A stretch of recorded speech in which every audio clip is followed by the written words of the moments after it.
네, 안녕하십니까. 저는 한국인공지능학회 회장을 맡고 있는 성균관대학교 이지영입니다. 오늘 이렇게 귀한 자리에서 말씀을 드리게 돼서 기쁘게 생각을 합니다.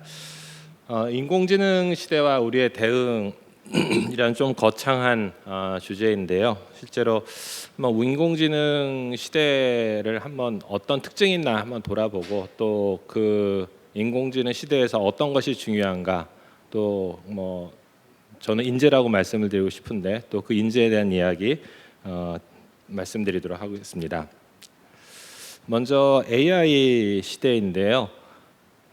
사실 AI가 연구되는 거는 1980년대 길게 잡으면 60년대부터 시작이 됐습니다만은 최근 2000년대에 들어서 핵심적인 사건을 좀 꼽아봐라라고 하면 21년도에 있는 IBM 왓슨, 이건 딥러닝 기술은 아니었습니다만은 굉장히 센세이셔널한 기술이었죠.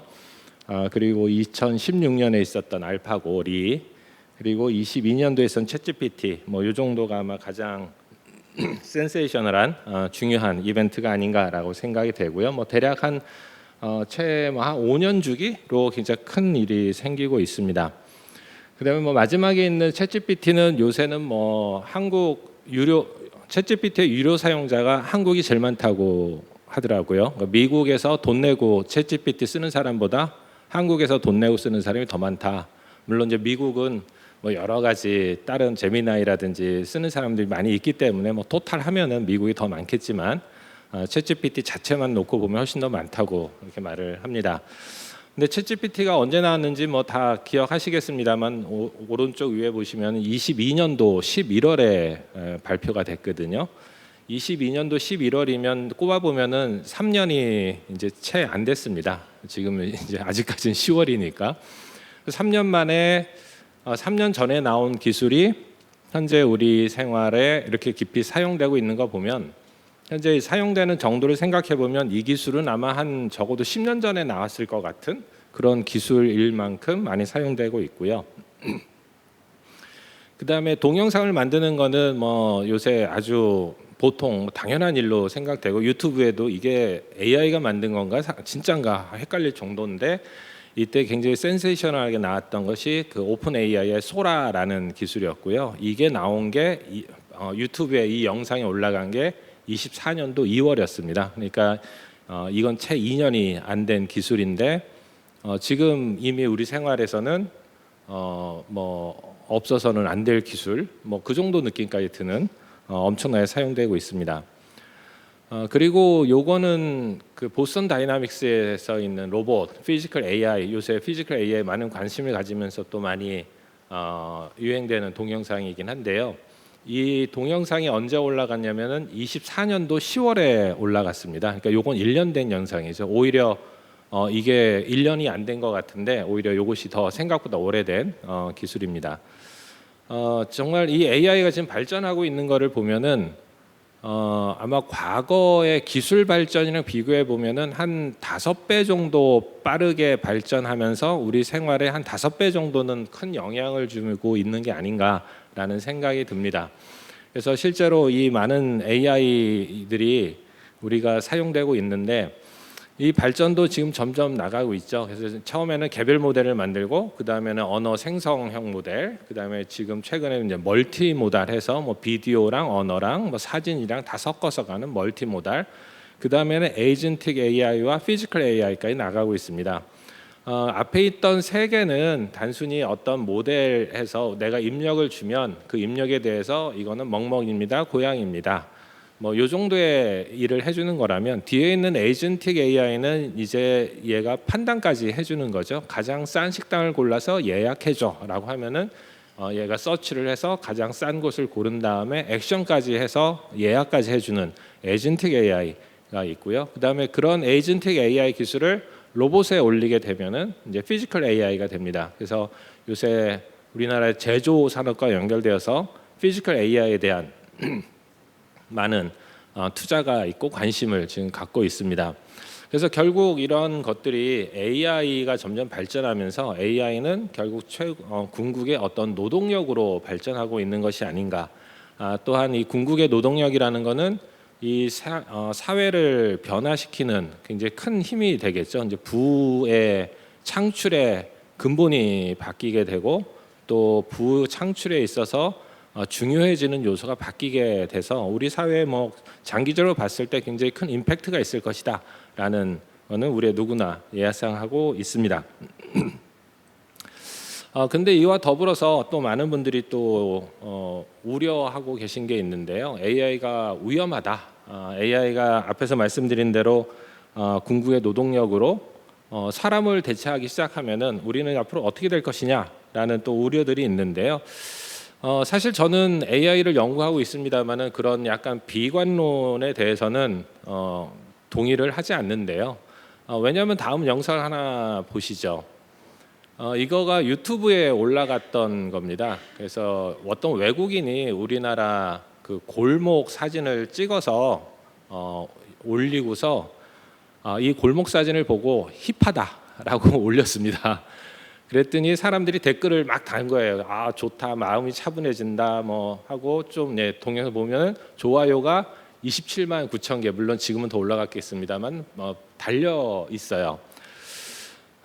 여러분은 이 골목 사진을 보시면서 어떤 느낌이 드시나요? 그냥 우리가 밤중에 지나다니는 아무 골목 사진일 뿐인데 외국 사람들은 이걸 보고 힙하다고 느꼈어요. 그리고 힙하다고 느끼고 올렸더니 사람들이 거기다가 아 진짜 좋다 하고 좋아요를 거의 30만 개를 달아놨단 말이죠.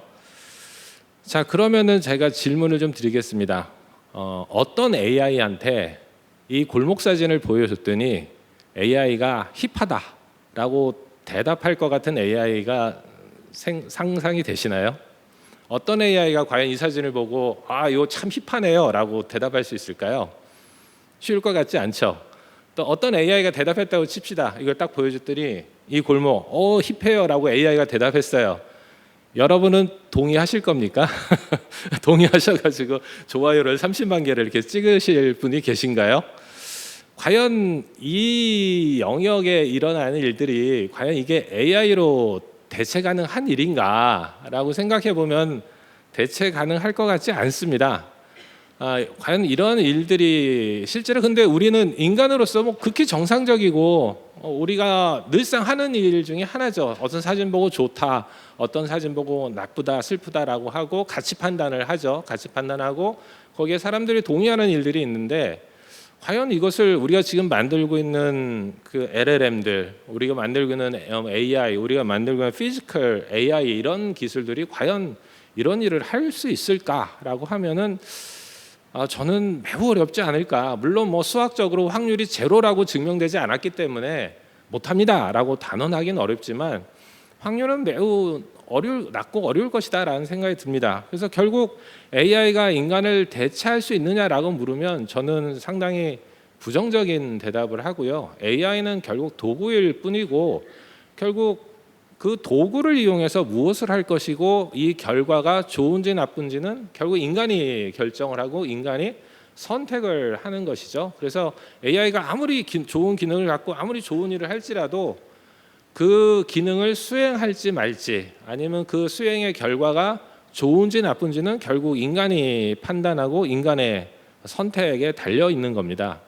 그렇게 본다면 결국 AI는 인간이 사용할 도구일 뿐이고 그 도구로서 도구가 인간을 대체한다라는 것은 사실은 어불성설인 동의하기 매우 어려운 일 중에 하나가 아닌가라는 생각이 듭니다. 그렇지만 그와 동시에 또 이런 질문이 있습니다. 그 일자리가 사라지지 않느냐? 제가 오늘 여기 오면서 엘리베이터 저희 집에 있는 아파트 엘리베이터를 탔더니 요새는 요만 광고판이 붙어 있잖아요. 그 문 옆에 봤더니 메타에서 사람을 뭐 600명인가 얼마를 해고했다는 기사가 떴더라고요. 이게 조금 제 개인적 경험을 말씀드리면 제가 공부할 때는 이제 친구들끼리 학생 때 공부하면서 이런 얘기를 했습니다. 우리가 열심히 프로그램을 짜주면 그걸 가지고 다른 회사는 자동화를 하고 있는 거 아니냐. 그렇죠? 우리는 저 회사의 자동화를 해주는 거죠. 프로그램을 짜는 거니까. 그래서 결국 근데 왜 우리는 저 사람의 자동화를 내가 해주는데 내 일은 왜 자동화를 못하지? 라는 고민을 했어요. 그러니까 약간 반은 농담이고 반은 신세한탄 같은 거죠. 프로그램 짜는 건 오로지 다 인간의 노동력에 의해서 짰습니다. 그러니까 결국 저 회사의 자동화라는 거, 저 회사가 할 일을 우리가 해주는 거죠. 우리가 해주면 이 프로그램을 가져다가 저 회사는 돌리면 되는 거니까. 그래서 제가 학교 다닐 때는 도대체 우리 일은 왜 이렇게 다 노동 집약적이고 다른 데는 다 자동화를 하고 있는데 정작 우리는 이렇게 노동 집약적인 일을 하고 있느냐라고 신세한탄을 했는데, 이제 시대가 바뀌어서 LLM이 나오고 그다음에 프로그램을 이용해서 인공지능을 이용해서 프로그램을 짜는 시대가 됐습니다. 즉 인공지능 시대가 도래했어요. 인공지능 시대가 도래했는데 제일 먼저 잘리는 사람들이 누구냐면 프로그래머가 잘리기 시작을 했습니다. 뭐 저희들끼리 하는 얘기입니다. 이게 뭐냐고요? 뭐 이런 얘기를 해요. 옛날에는 남들 다 자동화할 때 우리는 손으로 여전히 노동 집약적인 일을 하다가 드디어 이제 인공지능 시대가 돼서 우리도 자동화가 시작이 됐는데 이제 우리 일이 없어지는 이런 시대가 됐습니다. 그래서 우리끼리는 도대체 우리가 뭐를 하고 있느냐라고 자주 섞인 얘기를 하는데요. 그리고 혹자는 이걸 좀 과대 해석을 해서 이제 컴퓨터공학은 비전이 없다. 왜? 인공지능이 다 하니까. 뭐 이런 말까지 하면서 뭐 이런 것들이 입시 시장에 반영이 돼서 뭐 경쟁률이 떨어지고 있다든지 뭐 그런 얘기도 종종 나옵니다. 근데 간혹 저는 이런 질문을 좀 드리고 싶어요. 옛날에 우리가 다 벼농사 할 때 손으로 모내기를 했습니다. 그다음에 지금은 뭐 그 농촌 가보면 다 이항기를 쓰죠. 이항기뿐만 아니라 모든 걸 씁니다. 그럼 과연 우리가 벼농사를 사람이 하다가 이항기를 했을 때 이항기가 농사짓는 사람들의 일자를 빼앗았는가라고 생각하면 물론 이제 단기적으로는 문제가 될 수 있겠습니다만 장기적으로 봤을 때는 우리가 동의하기는 어렵죠. 이항기가 농사짓는 사람의 일자를 빼앗았다라고 보기는 어려울 것 같습니다. 마찬가지로 우리가 지금 프로그램을 짜고 있는데 그 프로그램을 수많은 사람들이 짜다가 그것이 이제 AI로 대체됐다고 해서 그 사람들의 일자리가 사라졌는가? 뭐 단기적으로는 사라졌다고 할 수 있겠습니다만은 그렇게 보기는 어렵지 않나라는 생각이 들고요. 그 다음에 또 하나는 이 일에 대해서 과연 그러면 컴퓨터공학은 어떻게 되는가라는 숙제를 또 하나 안게 됩니다. 다시 말씀드리면 AI 이 시대에 있어서 컴퓨터공학이 제일 먼저 피해를 보는 그런 분야가 아니고 제가 볼 때는 컴퓨터공학이 AI 시대의 맨 앞에서 그거를 처음으로 겪고 있는 분야라고 생각이 됩니다. 즉 새로운 변화를 제일 먼저 요구받고 있는 분야가 어디냐면 컴퓨터공학이라는 얘기죠. 이 컴퓨터공학에서 요구받고 겪고 있는 이 문제가 컴퓨터공학뿐의 문제가 아니고 많은 분들이 예상하다시피 이 모든 것들이 다 다른 분야도 파급될 것이다라는 거고요. 그래서 학교에서는 또 많은 고민을 하고 있습니다. 그럼 우리는 뭐를 가르쳐야 되느냐라는 것이고요. 그건 바로 똑같습니다. 우리가 농사질 때 이때 이제 농사짓는 법을 가르친다면 어떤 걸 가르치게 될까요? 당연하죠. 손으로 모내기 하는 걸 가르칠 사람은 없습니다. 손으로 모내기 안 한다는 것이 농사를 안 한다는 뜻이 아니죠. 당연히 우리는 이항기를 가지고 농사 짓는 거를 가르치게 될 겁니다. 그럼 컴퓨터공학에서 뭐를 가르쳐야 될까요? 당연히 GPT를 이용해서 AI를 이용해서 프로그래밍을 하는 사람을 가르치게 될 겁니다. 즉 우리가 지금까지 있었던 모든 교육의 체계에서 내용은 바뀌지 않을지언정 어떤 도구와 형식은 많은 바뀜이 있을 것 같고요.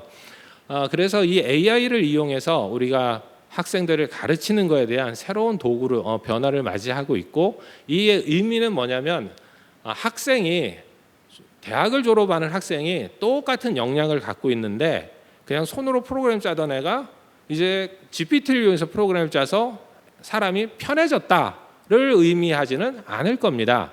왜냐하면 이제 사람이 도구를 이용해서 프로그램을 한다는 것은 우리가 한 사람이 모내기 하는 영역 시간과 면적을 따져보면 이항기를 가지고 우리가 모내기 할 때는 훨씬 더 많은 면적을 모내기 할 수 있는 것처럼 이제 대학교 졸업하는 사람이 옛날에는 앉아서 프로그램을 다다다다다닥 해서 짜면은 능력 있다라는 소리를 들었지만 이제 대학을 졸업하는 사람한테 회사에서 기대하는 역량은 그 사람이 어떤 프로젝트의 리더, 다시 말씀드리면 수많은 AI 에이전트들을 자기의 조원, 프로젝트의 팀원으로 활용을 해서 자기가 그 전체 프로젝트를 리딩할 수 있는 어떤 작은 프로젝트 정도 규모를 혼자서 리딩할 수 있는 새로운 역량을 가진 사람을 요구하게 될 겁니다. 즉 이 새로운 기계 AI가 나왔다는 것은 우리가 단지 도구만 생긴 것이 아니라 그 사람이 갖춰야 될 역량을 한 단계 더 업그레이드해야 되는 그런 시대에 직면하고 있습니다. 그래서 우리가 단지 AI의 도구에 나왔다 수준을 넘어서 과연 이 AI 또 나온 시대의 도구를 이용해서 우리가 어떤 일을 해야 되는가, 과거보다 더 가치 있는 인간을 만들어내야 된다. 표현이 조금 우습습니다만은 예전보다 더 능력 있는 그런 인재를 만들어내는 그런 어려움을 겪고 있습니다.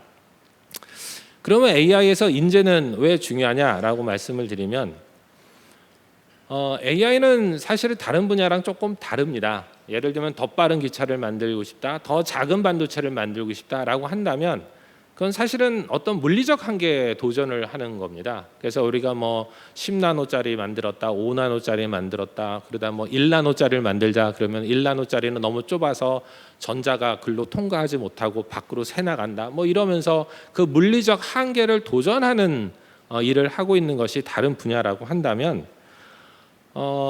AI는 어디에 도전을 하는가 한번 생각해 보시기 바랍니다.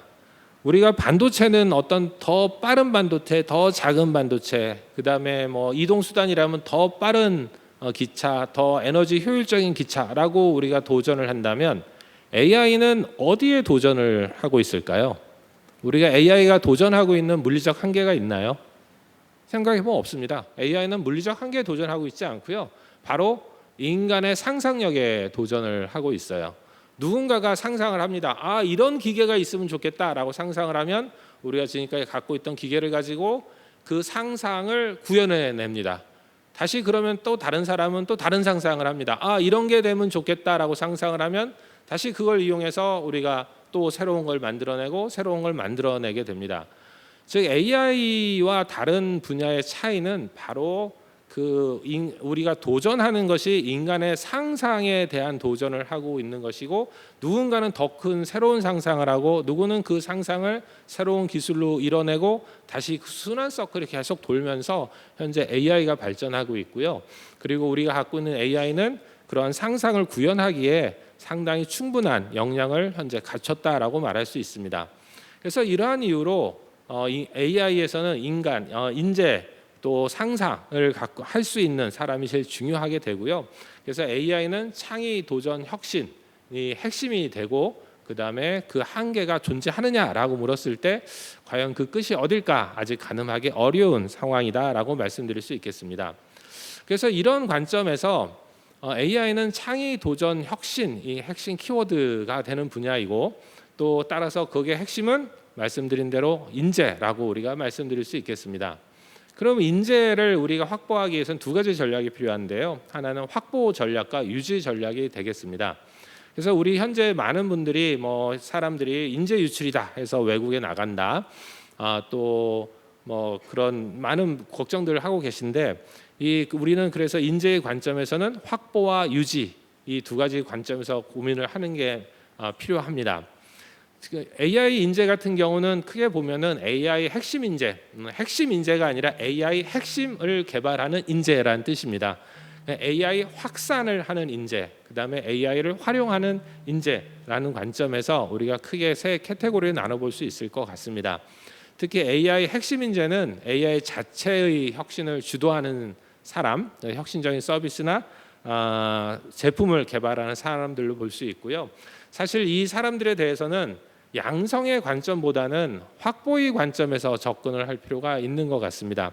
특히 우리가 AI에 대해서는 미국과 중국이 워낙 거대하게 많은 투자를 하면서 나가고 있기 때문에 마치 우리가 AI에 대해서는 fast following 것처럼 느낌이 듭니다. 물론 미국과 중국에 대비하면은 우리가 약간은 뒤쪽에 있기 때문에 우리가 fast follow라고 할 수 있겠습니다만은 솔직히 말해서 AI 관점에서 생각을 한번 해보도록 하죠. AI 관점에서 해본 나라가 있을까요? 기술 개발은 하고 있습니다. 그렇지만 그 기술을 개발해서 사회의 혁신을 성공적으로 이끌었다든지 이미 완성을 했다든지 그걸 이용해서 엄청난 부를 창출하고 있는 나라가 있다든지를 생각해 본다면 아직 AI에 대해서는 성공적으로 모든 것을 완수한 나라는 없다고 봅니다. 따라서 우리가 지금 봤을 때는 우리는 AI fast follower가 아니라 사실은 AI에 있어서 first mover라고 보는 것이 더 맞지 않나라는 생각이 들고요.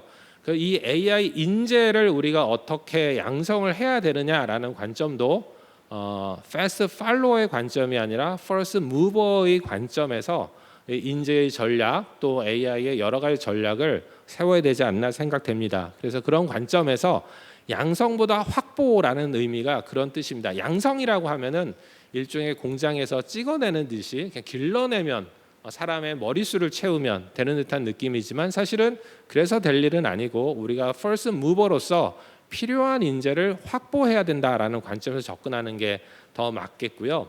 그다음에 AI 확산 인재는 AI의 다양한 AI를 여러 가지 서비스나 제품에 또 X 분야에 적용하는 것을 해야 됩니다.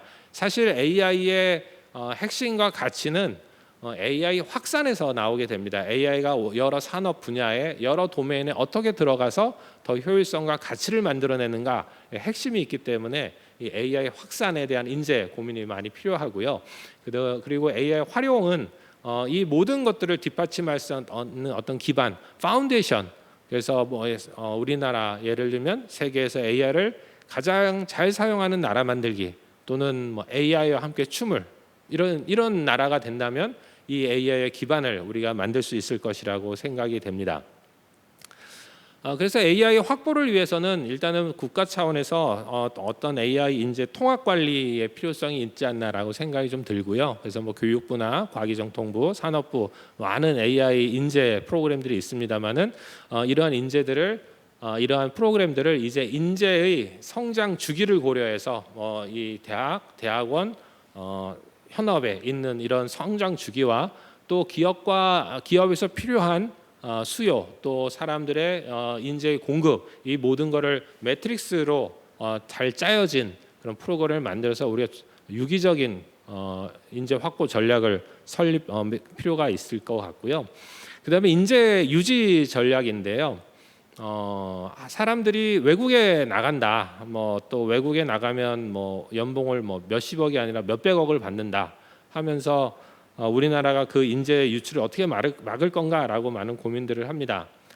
근데 사실은 우리가 그 인재들이 나가는 거에 대해서 너무 연봉에 임금에 초점을 맞추는 것 같아요. 물론 임팩트가 있죠. 200억을 준다. 우리나라에 있으면 2억 받기도 어려운데 외국 나가면 200억을 준다 하니 당연히 나가는 게 맞지라고 하지만 사실 저는 돈의 문제가 아니라 재미의 문제라고 생각을 합니다.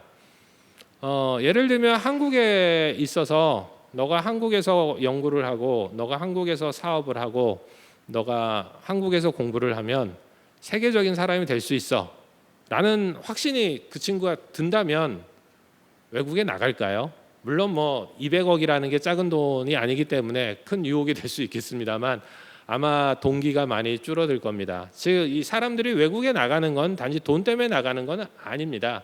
한국의 AI가 재미가 없으니까 나가는 겁니다. 재미가 없으니까 나가죠. 물론 돈도 재미 중에 하나죠.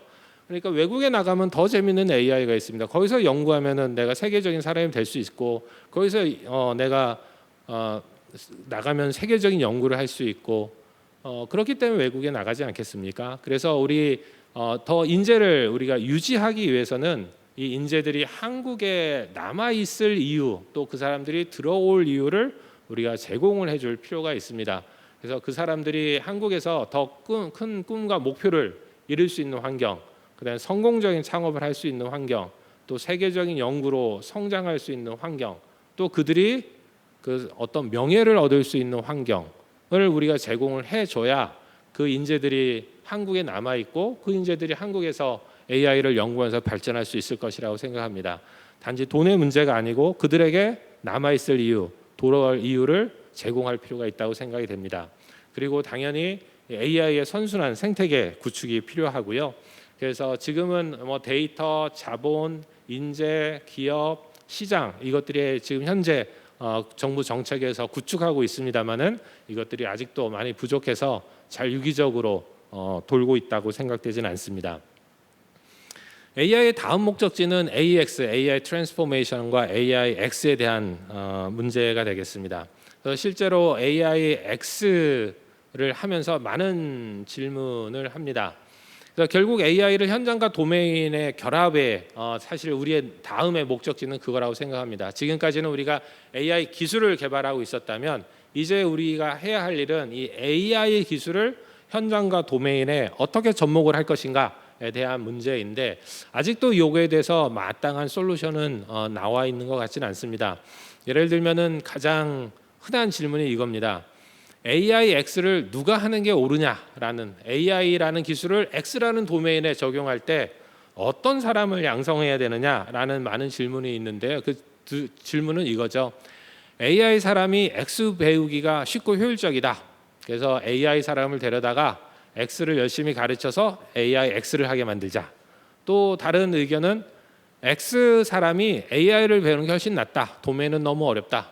도메인에 있는 사람이 AI를 배워서 그 사람이 AIX를 하는 게 더 효율적이다라는 많은 아직도 풀리지 않은 닭이 먼저냐 알이 먼저냐와 같은 질문이 되겠습니다. 오랫동안 고민했는데 답이 없습니다. 답은 뭘까요? 둘 다 아니다는 얘기겠죠. 네, 둘 다 아닌 것 같습니다. 우리가 AIX를 할 때 AIX를 어떻게 하느냐를 너무 이분법적으로 생각을 합니다. AI 하는 사람한테 X를 가르칠까, X 하는 사람한테 AI를 가르칠까 고민을 하는데요.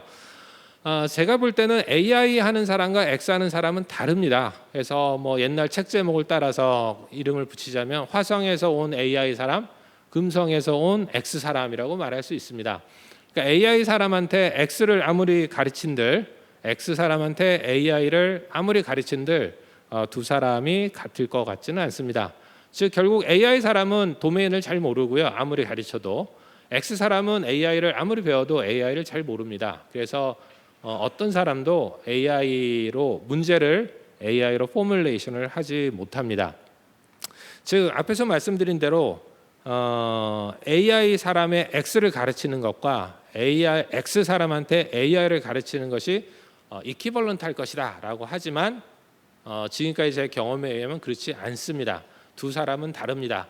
AI 사람한테 X를 가르치는 결과랑 X 사람한테 AI 가르치는 건 두 개 결과가 달라요. 그렇기 때문에 AIX를 할 때 어떤 사람이 필요하냐라고 질문을 하면 어느 한쪽 사람이 아니라 두 쪽 사람이 모두 다 필요합니다. 결국 모든 사람들이 AI를 알고 있어야 되고 모든 사람들이 그 X를 알고 있는 그런 사람들이 모여서 함께 일을 해야 AIX 어떤 도메인에 AI가 성공적으로 적용되고 또는 AI 트랜스폼이 일어나는 거지. 나는 AI에 대해 관심 없는데 AI 너 기술 가졌으니까 네가 와서 해봐. 안 됩니다. 그리고 AI 사람도 어떤 도메인에 들어가기 위해서는 당연히 그 도메인에 대해서 자신이 공부를 하고 들어가야 자기가 AI의 역량을 그 X 도메인에서 펼칠 수가 있습니다. 그래서 실제로 우리가 지금 현재 사회에서 일어나고 있는 많은 AI 트랜스폼을 이러한 관점에서 두 종류의 사람이 모두 필요하다는 관점에서 접근을 해야 성공적으로 트랜스포메이션 AIX가 일어나지 않을까라는 생각이 듭니다. 네, 정리하겠습니다. 앞에서 말씀드린 대로 우리가 first mover인가 fast follower인가 AI에 대해서라고 한다면은 우리는 first mover가 맞는 것 같습니다. 다음 달 12월 첫 주에 뉴립스라고 하는 학회가 열립니다. 그건 AI 분야에서 최고의 학술 대회고요. 논문이 한 2,500편에서 한 3,000편 나옵니다. 그래서 제가 학생들한테 이제 이미 억셉턴스가 다 발표가 됐거든요. 그래서 우리나라 대학에 있는 홈페이지를 다 돌아다녀서 교수님들이 억셉트 되면 홈페이지에 올려놓거든요. 자랑할 만한 일이기 때문에 다 조사를 해라. 물론 뭐 전국에 있는 모든 분들 다 조사할 수 없기 때문에 전국에 있는 한 10개에서 15개 대학에 컴퓨터공학과, 전기전자, 그다음에 인공지능학과 이 세 과에 대한 교수님들 홈페이지를 다 조사를 해서 우리나라에서 뉴립스가 몇 편쯤 나왔나 조사를 해봤습니다. 그랬더니 한 220편이 나왔더라고요. 그러니까 2,500편을 잡았을 때 한 220편. 물론 거기엔 워크숍 논문도 있었고 여러 논문이 있었기 때문에 뭐 단순히 딱 말할 수는 없지만 대략 보면은 한 뉴리스 논문의 국내 저자, 국내 논문이죠. 한국 사람이 아니라 소속이 국내인 사람이 쓴 논문이 한 7, 8% 되지 않을까라는 산출이 되고요. 아마 그 정도면 제가 봤을 때 중국, 미국 다음에 한국일 것 같습니다. 물론 중국, 미국은 뭐 엄청 큰 포션일 것 같고, 그래서 상당히 우리나라가 AI에 있어서 어떤 뭐 기술력이라고 따진다면 사실 우리는 first mover라고 보는 것이 더 타당해 보입니다. 우리는 fast follower가 아닙니다. 그렇다면 우리가 이 AI 전략을 짤 때, 인재 전략을 짜든 어떤 전략을 짤 때 우리는 fast follower가 아니라 first mover로서의 전략을 짜야 될 것 같고요. first mover는 당연히 실패할 수밖에 없습니다. 왜냐하면 가보질 않았거든요. 가본 사람이 없습니다. fast follower는 이미 다 리스크가 알려져 있습니다. 그래서 그 리스크 관리만 잘하면 피해갈 수 있지만 first mover는 알려진 리스크가 없어요. 내가 실패를 해봐야 그의 리스크였다는 걸 깨닫고 갑니다. 즉 우리는 이제 AI에 대해서는 그 실패가 아니라 어떤 우리의 지식, 자산, 인프라가 된다는 점을 기반으로 해서 우리가 앞으로 first mover로서의 전략을 짜야 되지 않나라고 생각이 들고요. 또 하나는 창의, 도전, 혁신이라는 것은 AI의 키워드이긴 합니다. 그렇지만 이 AI가 우리 사회에 들어와서 정착되기 위해서는 이 사회의 모든 분야가 창의, 도전, 혁신이라는 키워드로 같이 동기화가 되어 있어야 AI 트랜스폼이 일어나는 거지, 사회는 그대로 있는데 AI를 갖다 씌웠다고 AI 트랜스폼이 일어나진 않습니다. 뭐 예를 들자면 정부에서도 새로운 창의, 도전, 혁신적인 정책을 만드셔야 될 것 같고요. 기업에서도 뭐 당연히 지금 하고 계신 것이 창의, 도전, 혁신적인 새로운 전략을 만들고 계십니다. 그래서 AI의 그 성공 키워드에는 모든 주체, AI뿐만이 아니라 AI 트랜스폼 도메인과 현장에 계신 모든 분들이 first mover로서 해본 사람이 없다는 걸 인정하고 first mover로서의 창의, 도전, 혁신의 전략을 세우는 것이 필요하다고 생각합니다. 네, 감사합니다.